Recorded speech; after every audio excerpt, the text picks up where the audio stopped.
Now, normally the 18th green at Falmouth Country Club doesn't look like this, but fans are crowding around to see who walks away as the first ever champion of the Live and Work in Maine Open. Athletic Director Ken Ralph says shovels will start to break ground next summer, but there will be some other projects like adding a new video board, surround sound, and an entryway here at the Alfond Arena simultaneously.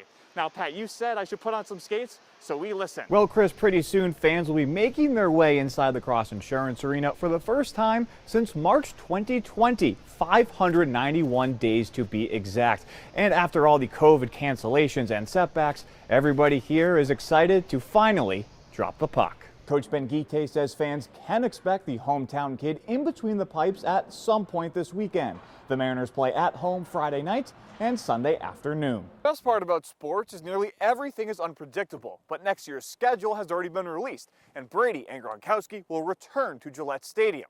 Will they be booed or cheered?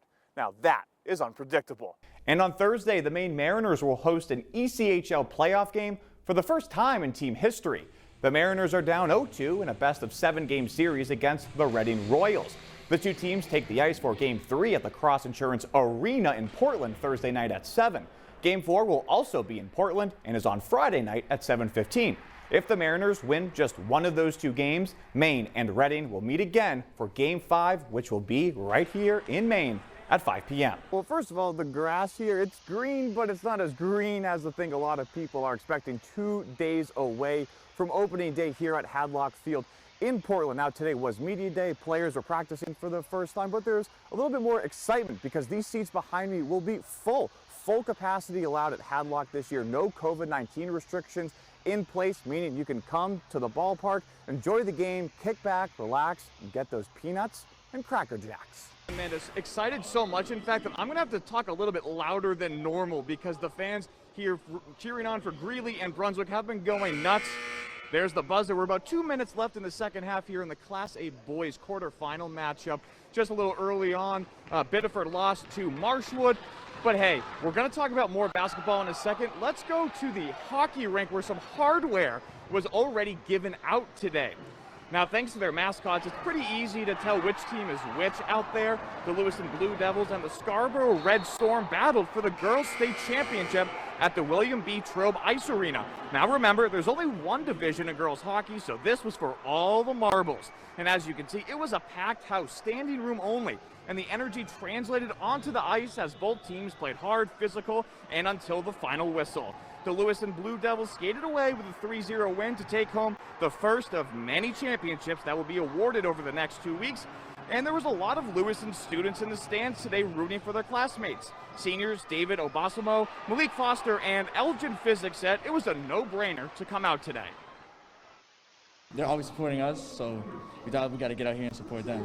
Some of them have been doing this like for years, and it's been like their dream to like win it. They packed the student section up, so we figured, states it's probably the biggest game of the year, obviously. So we want to, be here, support them, and give them some energy.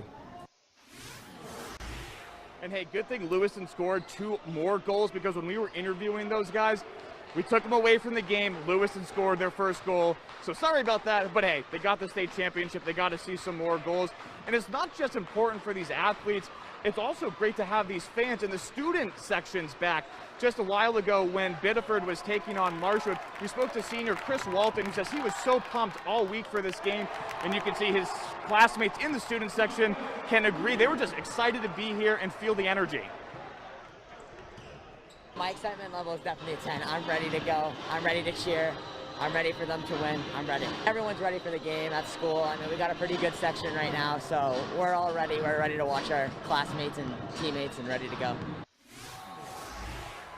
So obviously it was a very busy day here in Portland, but there's action all over the state. Coming up at 9 o'clock at the Augusta Civic Center, freshman phenom Cooper Flagg of Nokomis will be taking on Messalonsky. It is making his MPA tournament debut, so a lot of eyes will be on Mr. Flagg. We'll see how far he can take Nokomis.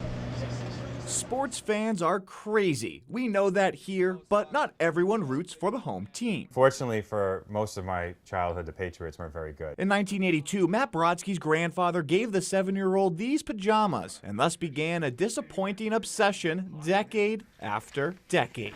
What's your favorite sports team? Well, Cincinnati Bengals. Who dey? They have been one of the worst teams in NFL history, but Brodsky says his loyalty is unmatched, and he has the Bengal cave to prove it. I could tell you I was at this game, or I could tell you the Bengals lost this way or the Bengals lost that way. Most of the memorabilia is from a losing occasion. Losing is normally an annual tradition in this house. It took me about 12 Bengals games over 6 years for me to see them actually win in person. Gina is Matt's person. The two have been married for years, and for her to allow this to happen, you'd think that'd be enough, but then they had a son. And he said, well, there's this player, and, he's really good, and I'd really like to name our son after him. Introducing Dylan Brodsky, named after former Bengal running back Corey Dillon. A few years later, their youngest son was born. My full name is Ethan Matthew Bengal Brodsky. Lily is the lucky sibling. It's just been normalized, so I don't know.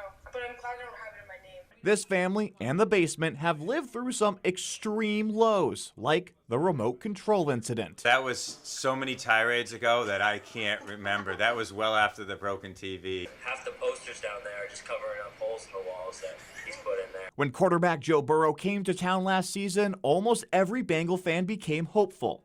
Almost every fan. No, absolutely not, because they've drafted so many quarterbacks at #1 through the years, and those jerseys aren't worth $1. But Matt's new license plate proves he's come around on Jay Burrow, and now the young QB can be immortalized in Cincinnati and in this basement. It'll all come out. There'll be hopefully a lot of excitement. Excitement has been plentiful during this postseason run, and with his wife and kids present, Matt says he's a Super Bowl win away from the best day of his life. I don't think 20 years ago she knew what she was getting into.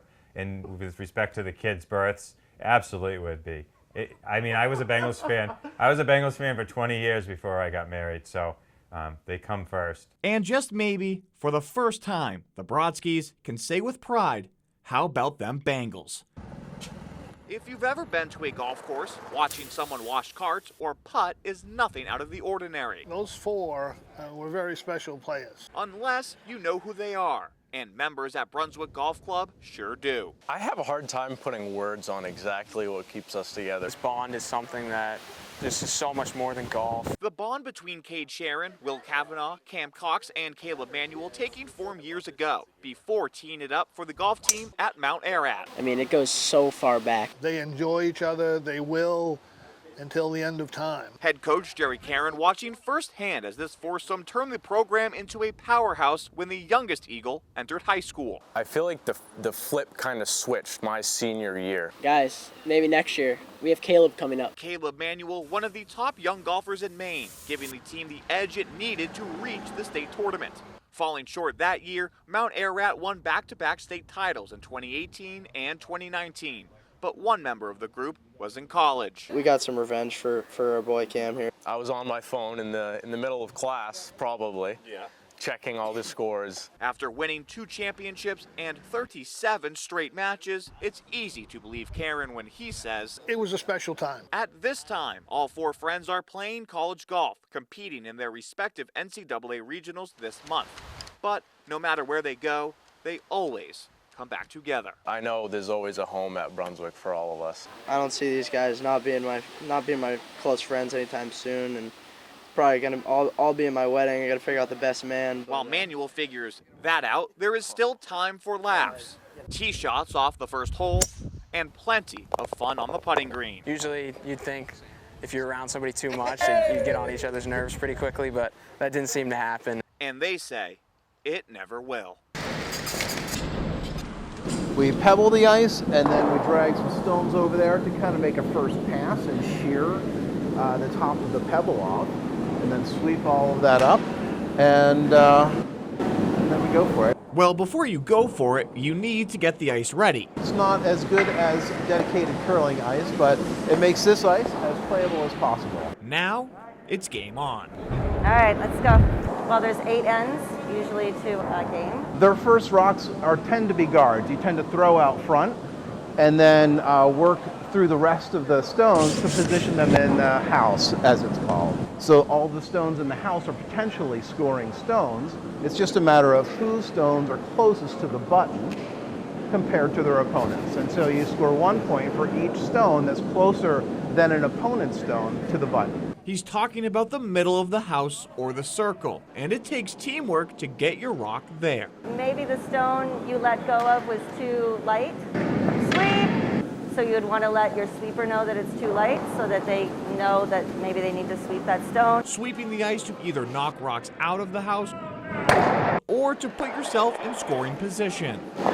And it all depends on the situation at hand. It's like chess on ice. Wendy Rogerson is one of the veterans of the Pine Tree Curling Club based in All right, Portland. it's lighter this time.